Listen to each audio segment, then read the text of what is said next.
maximize every opportunity so that you can become legendary. What adjustments can you make right now to make yourself 1% Your better? only goal is to be the best version of you.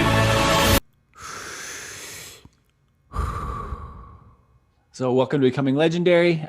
Joining us this week from Stockholm, Sweden, Mans, who is a musician, a yogi, and the host of the Yoga Yay podcast.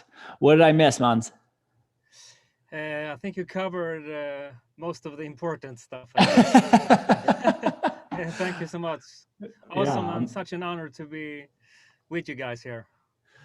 Yeah, we're super excited to have you. So I know that you and Brian have kind of had a fairly long connection, even if that's using the tools of the internet to make that a reality. So I'm gonna turn it over to Brian for a moment and just kind of let you guys connect. This is Mans. This is such a great honor. I think the first time we connected on the internet via Instagram was when you were providing an opportunity for all of your yogi followers to present a video, and that video was matched up with some movement. So I took that opportunity to just throw together a little flow. It was like a little 30-second, 40-second flow to one of your songs when you were releasing an album, I believe. Yeah, and right, I remember. Yeah, so it was, and then after that, I think you chose me as the winner, so to speak. And in person, you just get a sense of just by texting basically and watching videos and having some kind of a connection that you feel connected to some people, and some people you don't feel as connected to, if you put it in a kind way. And I think it's really like a magical thing with us humans. If it's just photos, text, and we connect with some for some reason, and usually it ends up being the truth if you listen to your gut and your gut feeling. That's beautiful. Get what I mean? I do completely. And my gut right now is asking me or wanting me to ask this question to you. So what came first? Was it the yoga or was it the music? If we talk about like the yoga music or whatever you want to call it, I guess it was kind of simultaneously, if that's the word. Yeah. But music I've been doing my whole life, but more in kind of the pop scene or the top 40 kind of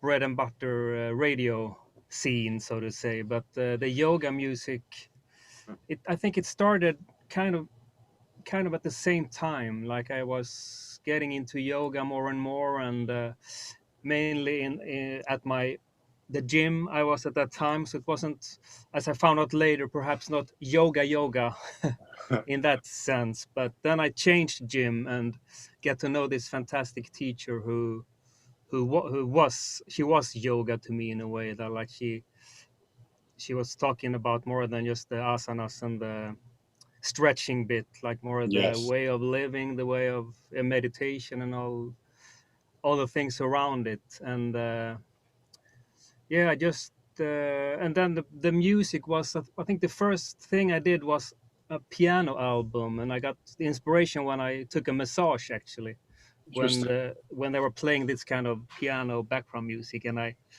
was a bit cocky, and I told the girl there that I can make an album that sounds like this in one day. Said, oh, okay, yeah, whatever. And I went to my studio, and perhaps it took 2 days, but I think I made something that sounded quite similar, and I sent it to her, and she said, "Oh my God, this is lovely. I'm gonna play it in my studio." And I said, "Yeah." And that's fun. Then I figured that perhaps I'm onto something, because I was really doing it from my heart, and it came so easily compared to the scene that I was currently working in, which is so structured, and like this month it has to sound like DJ Snake, and this month it has to sound like Justin Bieber, and it's like so formatted. You don't write from your heart, so to say. So it came quite naturally, and then here I am. That's kind of where it started. And Yeah. It's beautiful, man. I think this ties us into. I have a small background in music production and DJing. So I think I shared with you one day all the DJ equipment that I had, Mans. I think I shared that picture with you one day. And then Patrick himself, he's just recently gone down the rabbit hole of music production too. I think Patrick, Ah, you've just released a record, correct? wow. Yeah, two. Two. Excuse Oh, me. two. A double album, as we call it in the 90s. Yes.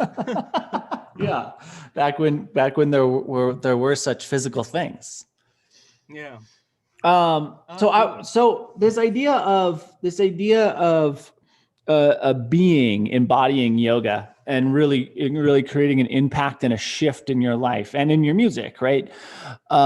Do you know what it was about this specific teacher that was really the thing that was able to inspire you to do so much and such a dramatic difference? I think it was almost like what I was mentioning before with that you just feel connected to some people. And she just had almost like this aura of goodness and well-being and presence, and yeah, those kind of things. And I just was like, you just feel a immediate connection to that. Yeah. This is something that I want to investigate more in, and hopefully become a part of, so to say.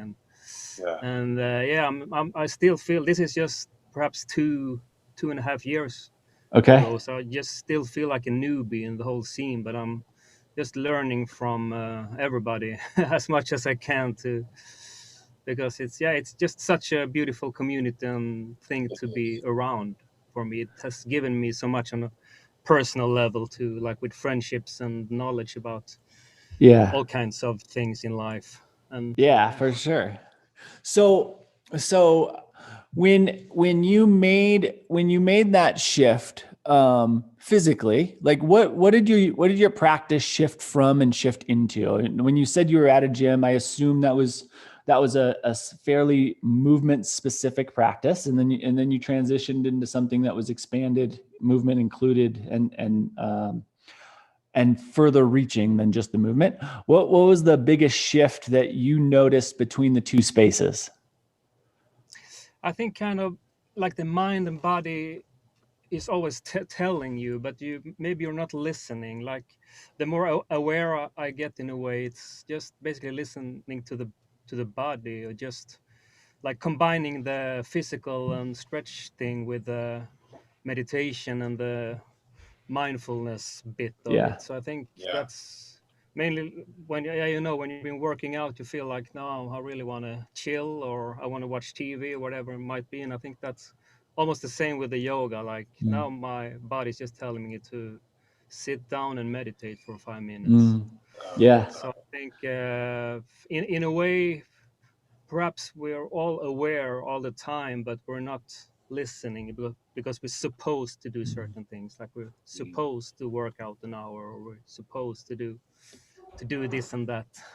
I don't know That if No, that's the answer, but maybe I took a no, different path there. But that's a really good spot. I like that. Yeah. That brings up for me, man. That brings up.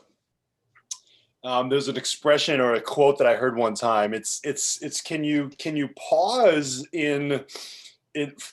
take a pause from the momentum of your life, and can you listen to the whispering of your heart as opposed to the yelling from your brain? So like, that's just kind of what you were saying. Like the yoga touched you in a spot that was whispering, that was sort of blossoming from your heart space. And there's a Patrick, I felt this with you the first time I took class from you.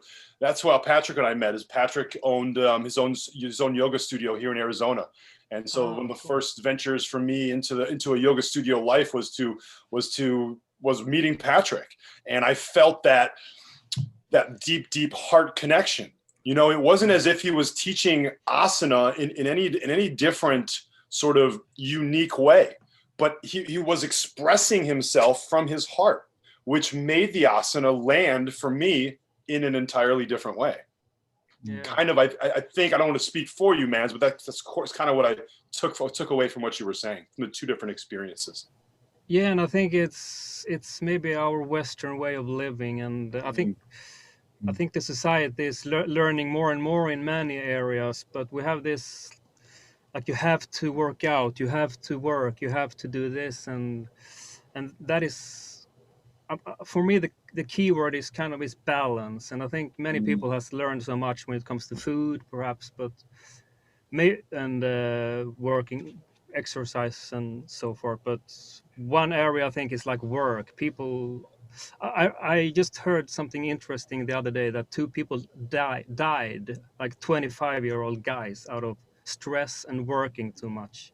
And then the doctor told that this is super common in Japan. Like, people just work and work. They eat healthy, they work out, they do all these other things to keep balance. But when it comes to work, they just work themselves to death, basically. And so that's one thing I think that we're really lacking in our society, especially then in Sweden and then the north of Europe and America, perhaps. Yes. I think we've forgotten more than we're lacking, right? Because if you think about all three of us and every other being that's on this planet, we have the technology within our body, right, to become who we are. We started out as two cells joined together, and that intelligence within us has built us into the beings that we are today. And at the same time, we then listen to this collection of information that we've captured in our brain. And we think that has more intelligence than our body, right? Because our brain is literally nothing other than a collection of information that's been passed along to us. And our body is the entity that was able to create that containment vessel. So we have this amazing technology that has built everything that we've taken out of this earth and put around us, as well as everything that we've taken out of this earth and put into us. And instead of listening to that intelligence, we listen to the collection of random thoughts that we may have been associated with. And that's how we get this idea that we need to work 24 hours a day and work out 27 hours a day. And that will be the key to happiness. Yeah. Yeah. It's really weird. I just heard this fun story. A friend who went to Africa to take like a drum lesson, and then it became so obvious, like the different ways we think. Like, then they were sitting around the fireplace waiting for this master drummer to show up, and my friend was really like, okay, when is this guy coming? So, maybe tomorrow. Let's see. And then they just hang around there and eating, chilling, and when having a good time. Coming, like, and then after like the seventh day, the guy showed up. And I think that's so. I guess my point is, like, when we take the time and just lay in the sofa and chill, then a lot of us has this voice in our head saying that you could do something better now, something that is more worth your waste. Use your time more wisely, so to say. Yeah. And I think that's the voice I'm trying to get rid of. That it's not, balance. Once again, it's okay to relax. It's okay to meditate in between the asanas too. Yes. You know what I mean? It is. It's what's 100% okay to give yourself permission to rest. You know, like what you're talking about, man. It's like we're constantly doing. Everything is doing. And then when we can be able to stop that momentum and try to come from a place of feeling and being, as opposed to doing, that feeling and being aspect is where you can restore. It's where you can start to give yourself an opportunity to chill. And then out of the chilling, for me, is when the greatest creations come, or my greatest creativity starts to flourish. And exactly. I've started off this venture into ice plunges. And one of the main things you have to do when you get in this ice tank is you have to surrender into the moment. You can't fight against the ice. You can't fight against the cold. And the moment you surrender, the moment you relax, is the moment the magic starts to happen. There's a spiritual component to it.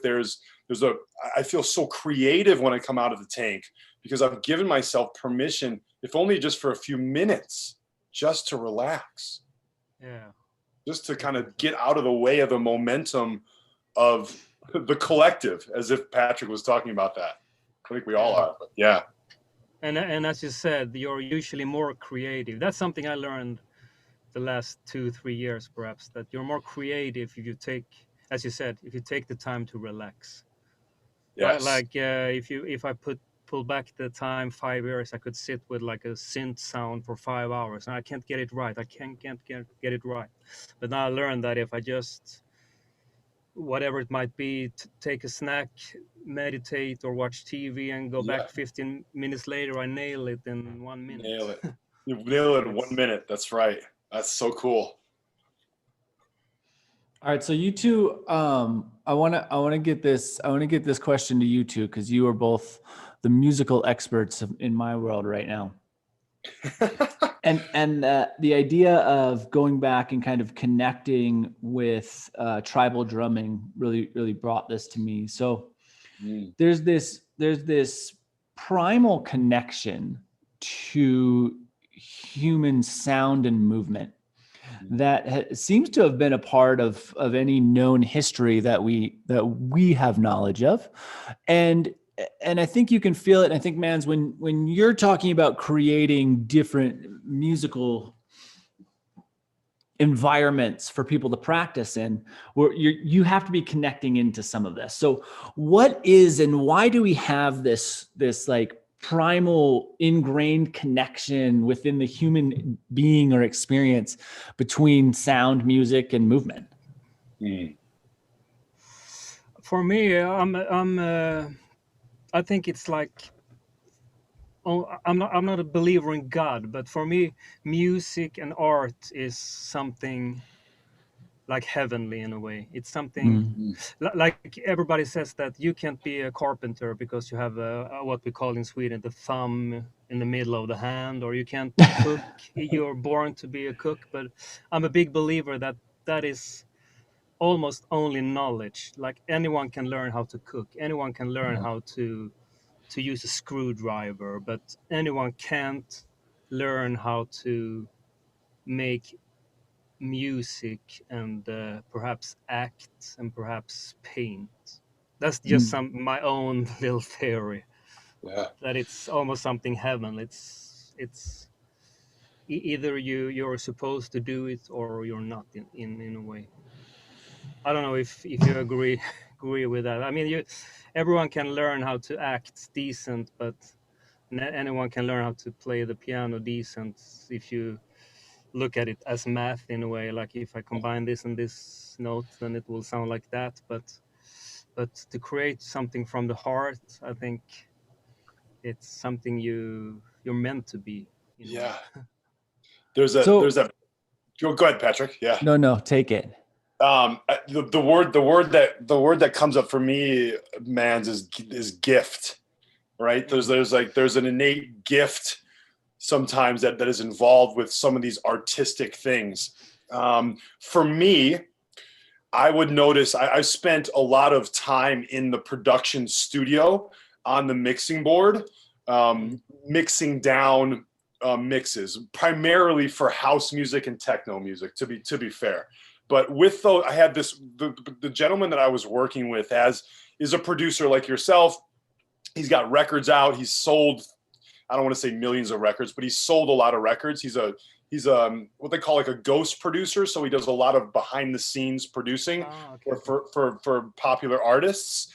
And so his ear in the music studio was a gift. I could not hear certain things that he was hearing.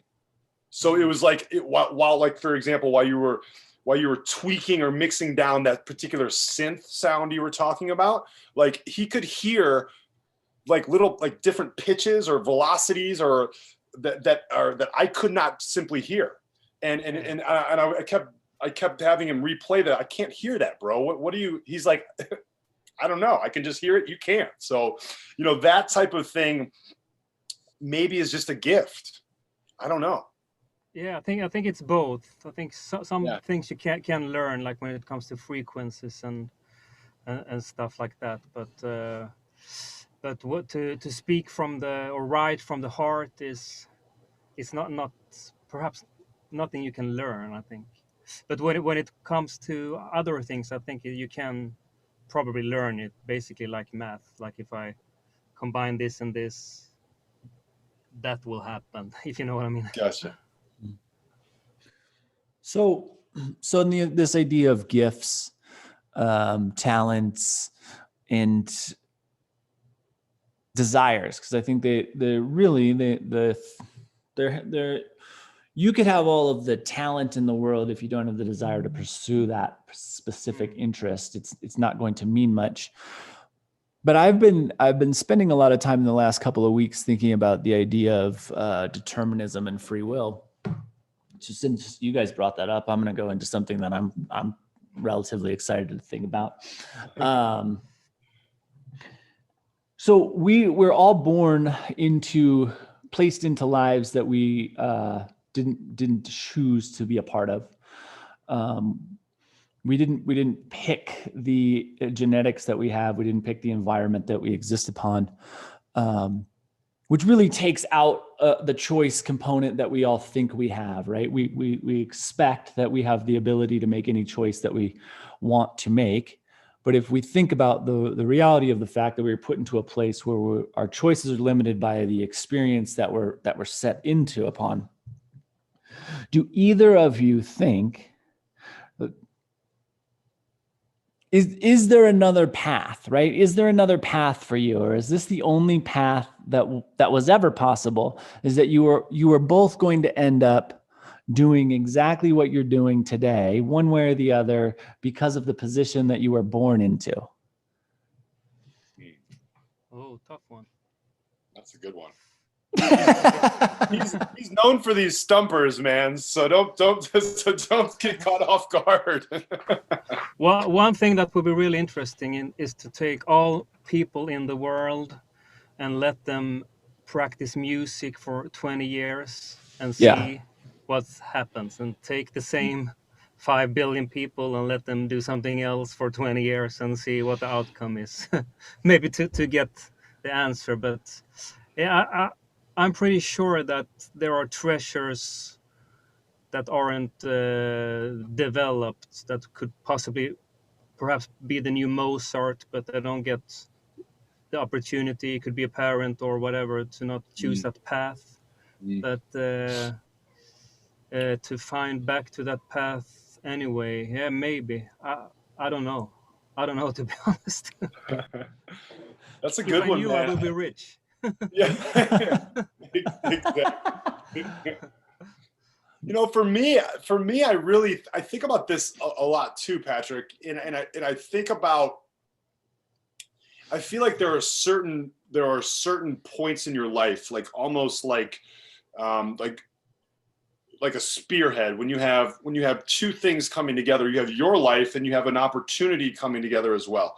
And then when those 2 points meet, you have options. You can either continue along with the opportunity that was presented with yourself, or you can continue on with your regular trajectory of life. And for me, I have, in the way my life has transpired, there have been moments that I have consciously made decisions where I know that if I make this decision here, I'm going to continue down this path. And I know that if I don't make this decision, then I don't know where this path is going to lead. But again, those decisions for me, I like to try to get still. I like to try to get calm. And I like to try to come from my heart, because your heart will direct you in the right path to go. I don't necessarily think that I'm here right now because of all the decisions I've made. I think there's also a piece of divine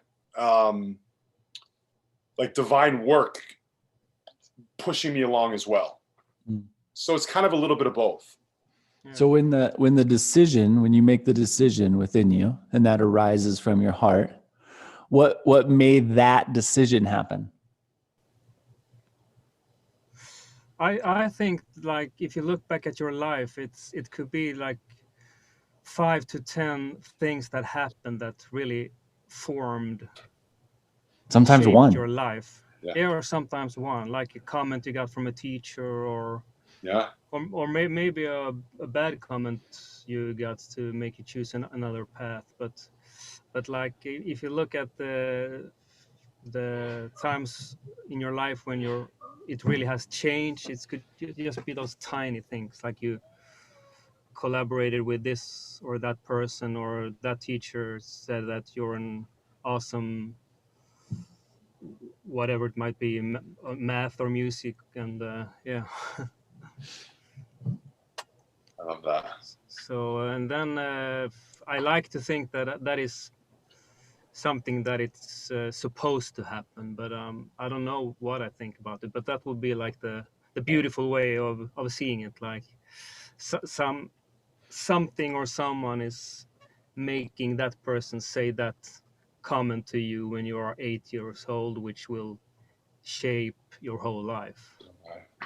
When you were 8 years old, Mans, were you on the road of music that early in your life? I was, and it was Yeah. actually one comment like that that changed the whole Yeah. my life in a way. It's something that I'm probably thinking about almost, not daily, but at least one time a week. That was my piano. The woman who was teaching me piano, she was having this conversation with my dad, and my dad said that perhaps it's music is fun and all that, but maybe it's good to have a real proper education, as many parents like to think. And then she said she was a pretty harsh but cool woman. She said, you don't have a choice. He's gonna continue with the music no matter what you say. She Wow. told my dad. That is something that really, I think that is one of those situations that formed my life in a way, and that really made my dad think to, like, okay, yeah, maybe she's right. Maybe she's right. That's really beautiful. Do you think that was that comment? Were you showing the? I would have to imagine at 8 years old, you must have been showing your talent, right? You must have been that gift we were talking about must have been, you must have been expressing that for her to say something like that. Yeah, definitely. I was the only. She gave me like private lessons, and she didn't do that to no one but me for some reason. So she was like the professor at the, I don't know what the word is in English, but like the Royal whatever Academy Music School Cool. or something. Yeah. So I was there once a week, and she was a big inspiration, because we weren't only playing piano. She had the congas and all these rhythm things, and she just, yeah, we just discovered music in all kind That's of beautiful. aspects, which was, yeah, That's really, beautiful. yeah, it was an amazing time. And That is an amazing time. Patrick, what about you, man? Can you determine a moment of your life that sent you on the trajectory you are now? Yeah. Or that's brought you to this moment that we all speak today? Yeah, I mean, I have lots of those moments. I think one of the ones that I haven't spoken about, at least in a public forum, I had a professor my sophomore or junior year of college who, you buy your textbooks and you come in with this big stack of textbooks on the first day. And he's like, okay, well, we're going to go through and we're going to find what's wrong with these. And that concept really changed my life. So instead of memorizing shit, he was like, hey, just because it's written in a book doesn't mean it's true. So our job is to go through and really find the empirical reasons that some of these studies are completely bogus. And that professor became someone who I would go to his classes even when I wasn't enrolled in them. I just started like showing up at anything that he taught because he just offered these windows of insight into the evolution of the human mind that really changed what I thought I knew about the species that I am. So that's a guy who really impacted me, who I've never really spoken about. And that was a remarkably large change for me. I'm all about giving that shout. sounds like a movie to me. You should make a movie out of that. Yeah, for sure. That's cool. Yeah.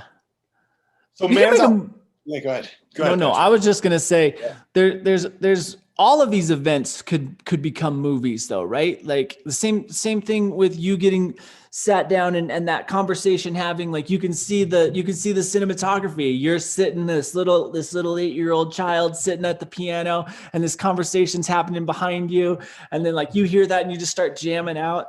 Like there's all of those moments. Those big impactful moments, that is the drama that gives life to cinema, that gives life to storytelling. So for sure that just seems like those are all movies, really. Yeah. Yeah, you're right about that. I think one of the really cool things that I think we're alluding to with this movie idea, right, is how movies, I think, do a really great job of capturing present moments, capturing moments in time, right? So I think I read I do a lot of work around present moment awareness, like being mindful. And with present moment awareness, I wanted to ask both of you guys, I think it's, what do you find within the present moment that is magical, that is a sense of comfort, but also a sense of creativity and expansion? Because whenever I'm focused in the present moment, like right now, I feel centered, I feel energetic, I feel connected to you all, I feel my heart. I'm not worried about the past or the future. There's a magical sort of sense that's happening right now. So I'll lead in with that, and then I'll kind of turn it over to you guys. I think, Mans, you were talking about the present moment in your one of your recent posts, which I really liked. So how do you work with the present moment in your creative moods? Patrick, also with you. I think for me, it's a constant work. It's something I tried to remind myself of, if not 20, but at least 10 times a day, like to just live in the now, in the present. And one thing that was really like a big turning point talking about that was when I was with my daughter and we were going out to throw the garbage. Like in this separate house, and Yeah. I just felt like this present feeling of love and gratefulness, and it was just this little thing of seeing her. I think it was the first time she was able to like throw the garbage over the top of the container, and that made me realize that I was thinking back on that event like a few months later, and then I realized that that moment meant like 100 times more to me than some fancy schmancy vacation that you went to. So that was one like a big turning point for me to be able to and start to at least try. As I said, it's a constant thing I work with, but just appreciate the small moments in life and be here and now, and not try to worry, as you said, too much about the future and the past, and just those small things that when your heart just feel full and you feel warm inside. Yes. I don't know if that's an That's perfect, man. That's perfect. Yeah, that's a really beautiful moment. That's just a really beautiful moment. Yeah. Is Good there question. is there a way that you then, when you find yourself in the past or in the future, is there a way that you bring yourself, or a technique, a tool, perhaps, that brings you back into the present moment? For me, it's breathing, I guess. Hmm. That's my easiest tool to come back or snap out of any bad thoughts or not living here and now. But it's, yeah. With that said, it's not something that goes on 20 hours a day, but I'm happy if it's an hour a day. But Perfect.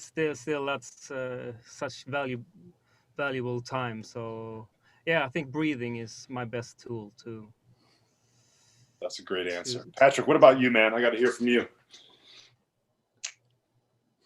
I think that this is just part of the path that I'm on. Is I don't spend a lot of time thinking about the past or the future. I don't know why I don't think about the past. I think I'm just not smart enough to worry about it. And for me, there's something in me that it's like, if I want to do something, I'm going to do it. So I don't ever worry about if I'm going to do it or not. And part of that's probably, I think part of that is if you keep low expectations of yourself, then it's really easy to be happy with what's going on. And I don't tell anyone to keep low expectations of yourself. I don't think that's necessarily the key to happiness, but it keeps me in the middle. I think so. My tools, like I think I think breathing is an interesting thing, because when you say that, man, I think what you're referencing is like an acute, okay, I'm noticing that in this moment I'm out of balance. I've lost that like real true thread to this present moment. And I also think you can look at that as, if you sustain a longer term practice, then instead of that acute thing, it's just like, okay, my practice balances me out throughout the day. So I get up, I do my meditation. The day is pretty darn chill. I ride that universal wave, and then at the end of the day, I do my meditation.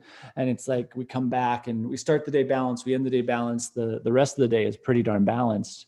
So I think the breathing meditation piece of this can be utilized two ways, and I think it's important that we think about that two ways too.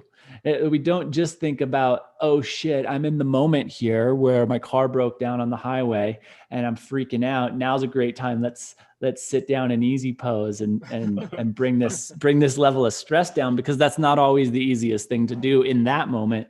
But if you started the day, you turn the dial down to 0.001, then when the tire flies off, it's easier to laugh about it. Yeah, good answer. And I'm still working on that. I do all my practice in the evening because my mornings are I'm so super energetic. I've been trying to do my yoga in the morning, but I really haven't been able to focus, because you then start the I'm day and really, you're ready to roll. yeah, definitely. If I try to either meditate or do yoga in the morning, then my mind constantly runs to, oh, I'm gonna make this song today. I'm gonna do this today. I'm gonna do that. So, but that's, yeah, that would be a lovely way to start a day. Brian, when you think about recentering yourself, what's your go-to method? You share anything with either Mans or I? I do. I share a little both. I try to start my day off dialing down the dial to 0.001. In your analogy, I really like that. For me,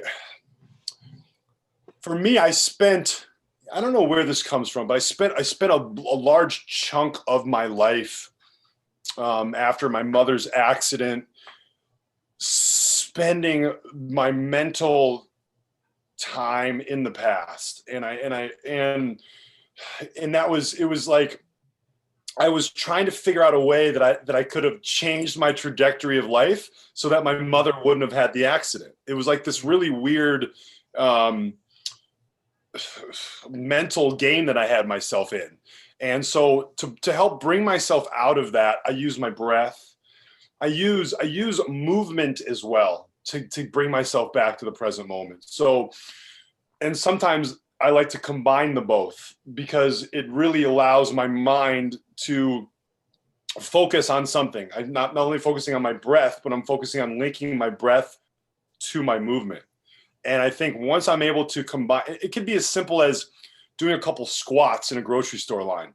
Yes, I'm that man who does squats in the grocery store line. I mean, or it could be as simple, just a side bend, you know, standing up, talking to my wife, because my mind is not focused on our conversation. So it could be like just a simple movement to breath really, really helps me. And then the last piece, if I'm really feeling flustered, if I'm feeling out of balance, if I'm feeling stuck in the future or the past, I put on a musical track with no lyrics. Mans, yes, your tracks have been played before with me. So musical track mixed with movement and mixed with breath. That's the three that really set me into that heart-centered connected moment. The music, the breath, and the movement. Those three things for me are just anchors to the present moment. Love it. Man, is there any music that really sticks out within your life experience that has been impactful or life-changing? That's a good question. Yeah. There has been quite a lot. I've been exploring like the jazz scene and the Latin scene a lot, and then I also loved what's on the radio now. I can see the beauty in rap music, trap, hip hop, that kind of vibe too, and classical music. Not as much. I like it, but I haven't really dug into it that hard. But if I can choose two, I would say jazz and Latin music. What about you, Brian? What type of genres have been most impactful for me? Just, is there any music? Yeah. Is there any music at all that like really shifted or changed you? Yeah. So the really early like house music changed my life, man. I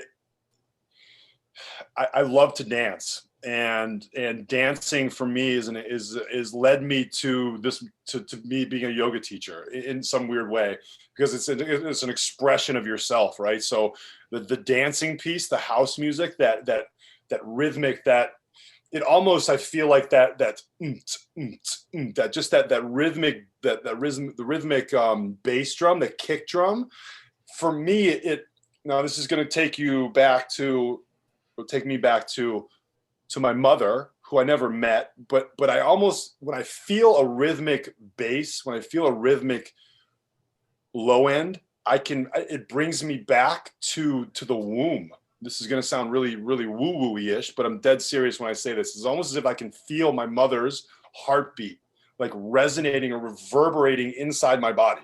Maybe it's my own heart matching up with the music, but it takes me back to a relationship. I'm adopted, right? So I don't have a relationship with my birth mother, but it connects me back to her in some really strange way. So yeah, the house music for sure. And now I'm really on a spiritual, more of a piano type with no lyrics. I like just, Mans, I love your music. I love a gentleman by the name of East Forest. Those type of heart-centered creations are what really, really vibe with me. And what about you? We want your answer too. I think there's two that really stick out. Al Gromer Khan, who really is the inspiration for me being able to create music, because he just does things that I never would have thought as music. And when you listen to the stuff that I put out, it's not, a musician is not going to be like, oh, that's music. But for me, it's like this tapping into neural waves, and what sound can do to manipulate the human state. And then a group that I've gotten into really recently that I wasn't really into when they were popular is Rage Against the Machine. And we're like opposite ends of the world here, but Rage Against the Machine for two things. One, for their clarity on what was taking place at the time. If you listen to the message of Rage Against the Machine, the message behind the music, they're talking about all of the political problems that are rearing their head in 2021, and they're talking about it in 1996. Yeah. And that along with the passion that they have, that they had, are just mesmerizing to me. I can just watch them talk about what they're about to play for just endlessly. I love passion, and they exude passion in a way that I connect into. That gives me shivers just freaking sitting here talking. That's cool. That's cool. So sitars, and Rage Against the Machine. Yeah, music is music. It's just that someone decided to label it. But if it's good music, it's good music, I guess. Sound, right? Like sound. Vibration, because the where music came from, like at least in my world, at least in my thought of where music came from, is it came from some type of a percussion instrument. And I think what Brian said is really interesting about that percussion heartbeat connection, because it's something I've never thought of. But there is something really primal about percussion sound that humans are drawn to, and that brings and arises something. And then we start to add in all of these layers that sometimes you can hear and sometimes you can't hear. And I think that's also a fascinating thing, is that there's the way that people are experiencing music is so vastly different. I know as I've aged, the music that I listened to in my teens all of a sudden has these different layers of sound that didn't even exist to me anymore at the time. And that has been beyond fascinating to me. And that is something I've been thinking about a lot too. And you're absolutely right. That rhythm, and as you said too, with the almost like a heartbeat, and I don't know why it is like that, but you can see it in so many aspects. But perhaps it's just as simple as that's the first thing that humanity were able to create. I mean, you could basically take a stick and pound it before you could play piano, obviously. So for sure, that could be one reason. But yeah, I see it in so many areas during my life, so that's why I've been giving it some thinking too. Like also, like the biggest fans of the musicians, so to say, are 9 times out of 10 drummer fans. Like all those YouTube videos with drumming, and all those guys are looking at the drummer, what he's up to, what he's doing, and they get really fans of the drummer for some reason. So it's something tribal almost. Tribal. Yeah. You know what? When we're talking about sound and we're talking about vibration, one of the things that keeps popping up in my mind is the fact that when I learned this, when I was going through DJ school, I learned this interesting little nugget, and I'm going to share it with you guys, is that sound, vibration, does not exist in space. Oh. So you can't hear anything. There's no sound in space. There's a vacuum. So once you leave our atmosphere, there's no sound.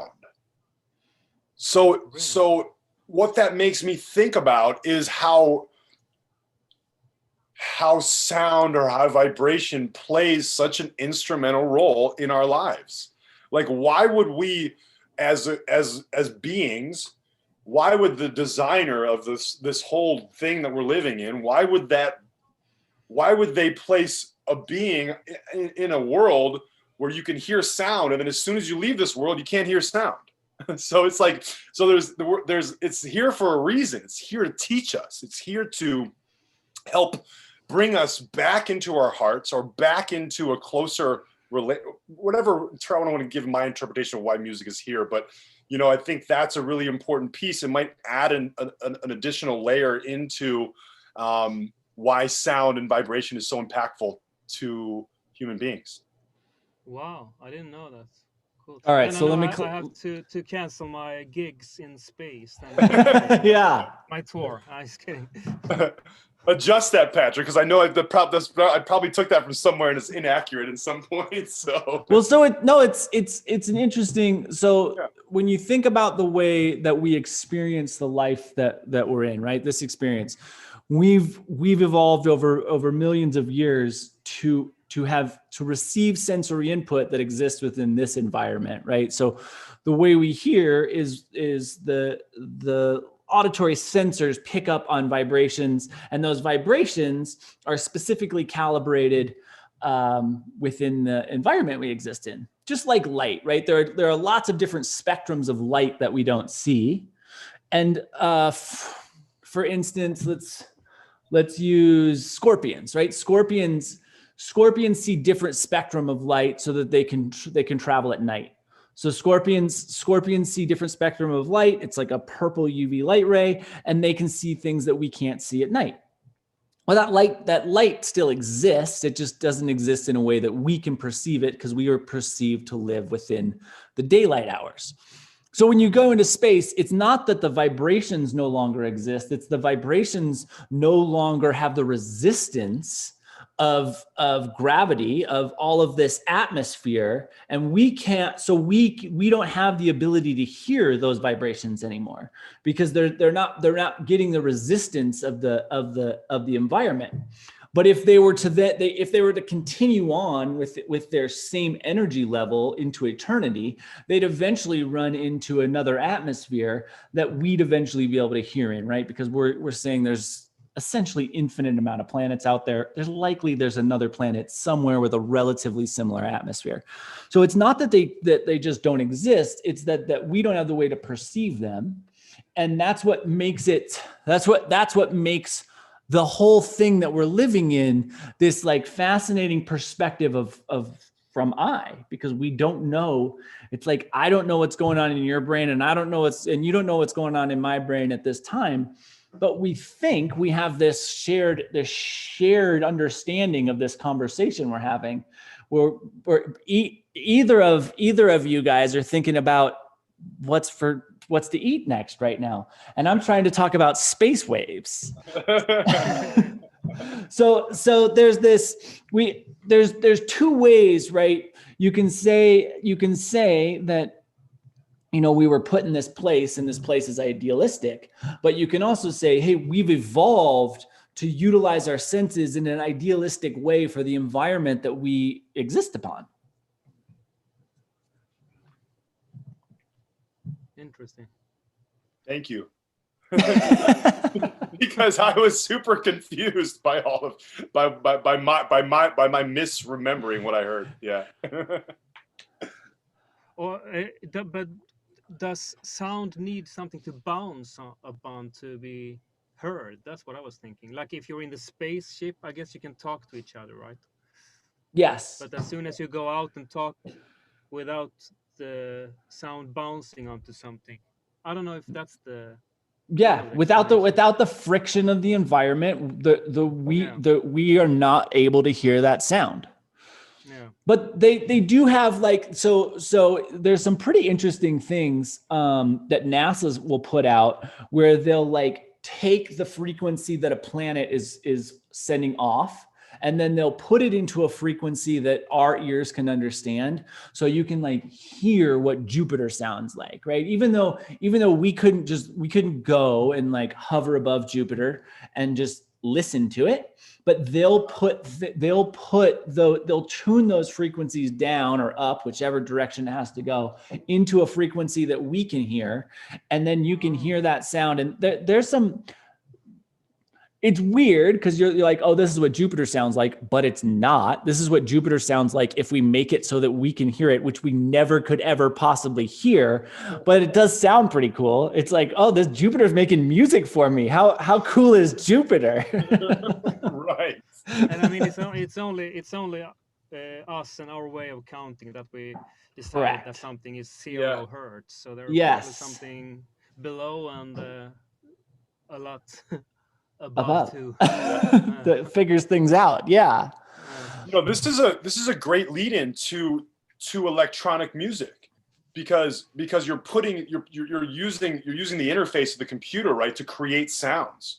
So it's almost as if we're doing the same thing here on Earth that works in space, just in that. And so my question, Mans, this is all coming off the top of my head, but how has the transition of we like to call it like in the box, right, in the computer, how is that interface helped either like transform your music or diminish your creativity? I'm just curious how that's, because we've been living in this transformation where you started at 8 years old, where you had a piano and that was it, and maybe you had a speaker that you could plug the piano into, right, or an amplifier, right? So how has that changed your expression?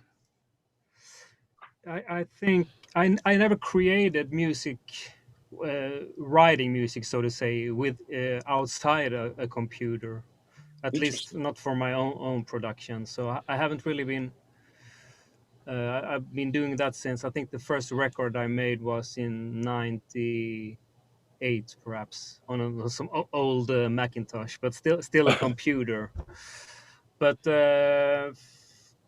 I think it made it easier, both easier and harder. You get sometimes too many options.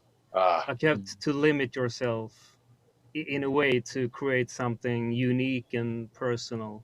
And again, try to make it from your heart. There's as you both know, because you're producing too, there's like infinite amount of tools that you can download and use to that, and basically anyone can make something that sounds decent without knowing what he or she's doing. But I think in order to be personal, and you have to limit yourself. That's the way I like to think about it. Not have 1,000 software, this or that, and plugins and what it might be. But yeah, try to find your voice in with a few tools. With a few tools, I like that.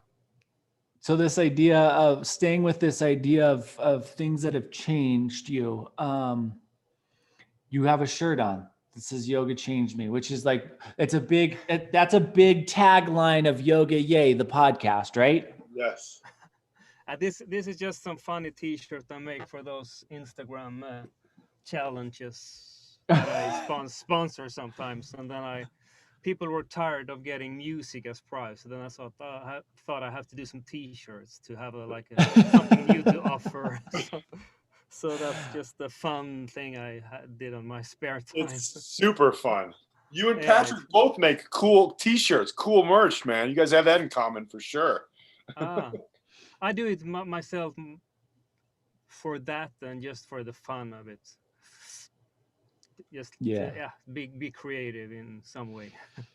Instead of watching Kim Kardashian, I can make T-shirts.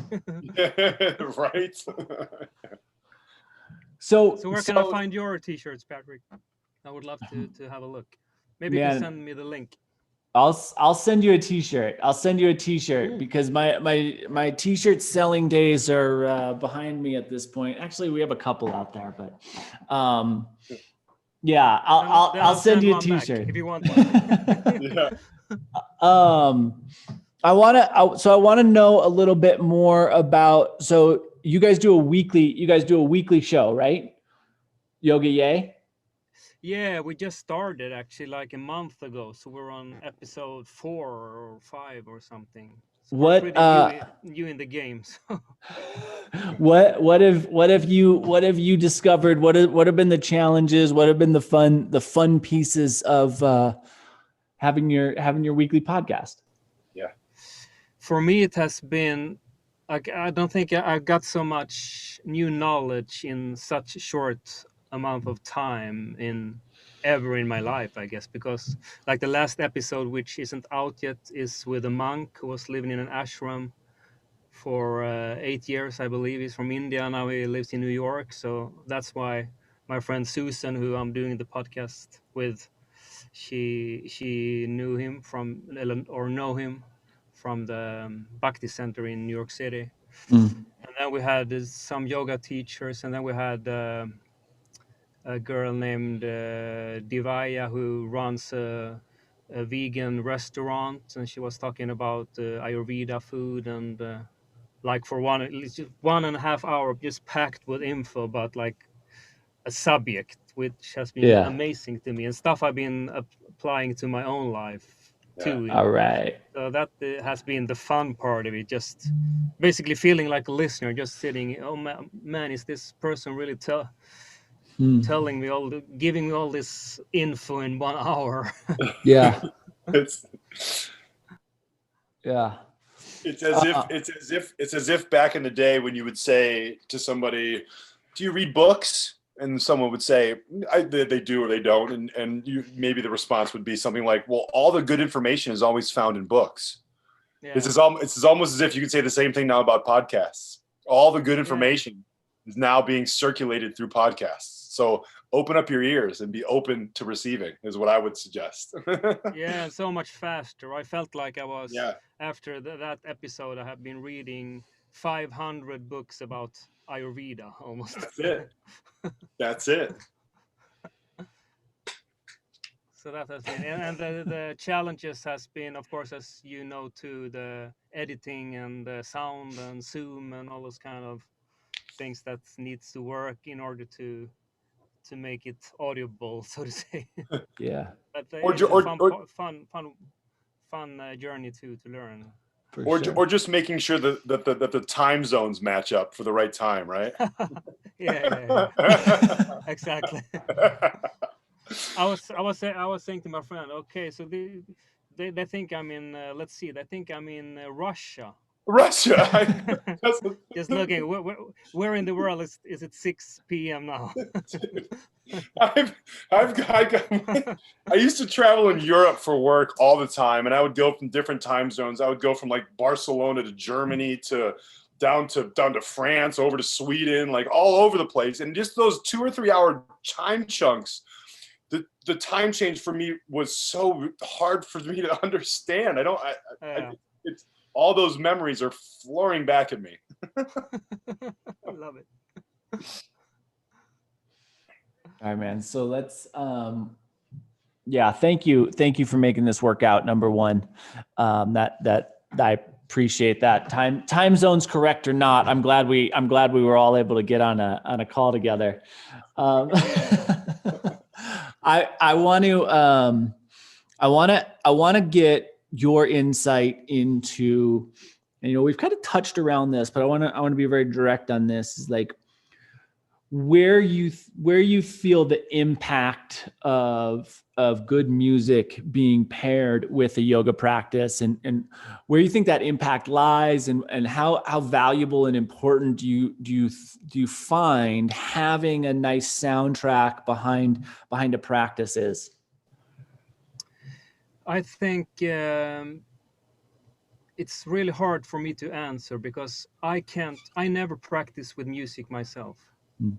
I practice with silence only, and I think the main reason being I'm too analytic. I can't listen to, since it's my work and has been for so many years, I can't listen to something without start to analyze it, which is something I really miss. I have a really hard time to just, maybe classical music is, or more acoustic music is, then it works. But as soon as there are sounds, I start to think, okay, which drum machine is this, and how did I EQ that thing, or all those. So I don't practice with music myself, but other than that, I think two answers. I think the yoga teachers who has been using my music, that's it helps them to like create the flow of the class. So that's something I'm trying to combine to keep, like, if it's an hour vinyasa, then do the right start, middle, and end, so to say. And then the other thing I heard is that a lot of people saying is with meditation that it really helps them to clear the mind in a way, to just, I mean, the ideal situation would be to just not listen to anything and still be present and don't think about anything but your breathing. But as far as I understood, music helps a lot of people to be closer to that experience. If that's that's what comes to mind. And then just give it a feeling of the class. I think, as we mentioned so many times this last hour, that music is really something special, and it could be as simple as saying, "Oh, this song is awesome for driving," or you always relate music to a feeling or a situation. And I think for yoga, it can be a fantastic soundtrack if it's done right. Yeah, for sure. Well said. Yeah. The soundtrack of being, if you want to go that far. yeah, definitely. And I remember this chef saying that my food tastes different depending on which music I put on. And I thought that was really a cool way to see it, that music has the ability to change your mood and the atmosphere. And yeah, it's something very special. I Very think. special. Yeah. I spend a lot of time with the teachers that I train and coach on how to craft musical environments that make sense. And just like you're talking about, Mans, the arc of the class is really, really important. It's really important that if you're teaching like a power vinyasa flow, that you have a good kick drum in the middle, because it's going to be a power flow, right? If you have, for example, a cooled out restore class, which is where I play primarily a lot of your music, is in my restore classes, and just that general melodic tone, that harmonic sort of rhythm, almost like a river, almost like a little bit of a wave that's just carrying you down the whole experience, so that when your mind does peak up, and when you do start to think, right, and do and plan as minds do, that music can be that common thread that attaches you back to your practice, back to your breath, and back to your experience that you're having on the mat. Yeah, you really put it down. You were stealing my words. That's what I was. That was exactly what I wanted to say, if I could express it as well as you. But that's the most common thing I hear, that it's like snaps you back to the moment, takes you back to the moment. That's what the music helps you with. Yes. And I mean, the ideal situation would be no music, no nothing, and meditate and practice for 10 hours without thinking one external thought. But I think most of us can't do that. So if the music can help, I'm super grateful and happy for that, of course. You're helping so many people around the world, man. I don't even think you understand. Well, I'm here to share that with you, that you are. Here in Arizona specifically, I get more comments on, who's that? What was that piano track you played at the end of your practice? It's not about the yoga. It's not about my teachings. It's about what track was that at the end of practice. And I was like, his name is Songs of Eden, and et cetera, et cetera. I'll tell the words, and they always like want to look at my phone and get a snapshot of it so they can do their own research on it. So you're impacting you're impacting so many people, man. It's such a joy to now have this deeper connection. I feel like the music even speaks louder now that we have had this great opportunity to talk. Wow, thank you so much. You're welcome. Yeah, it was an awesome talk. I learned quite a lot too. So much is there a way to get a copy of this and listen back? Because I really want to listen again to what both of you said. It was really inspiring for me. We'll get you a copy for sure. Yeah, for sure. Yay. Cool. Thank you guys.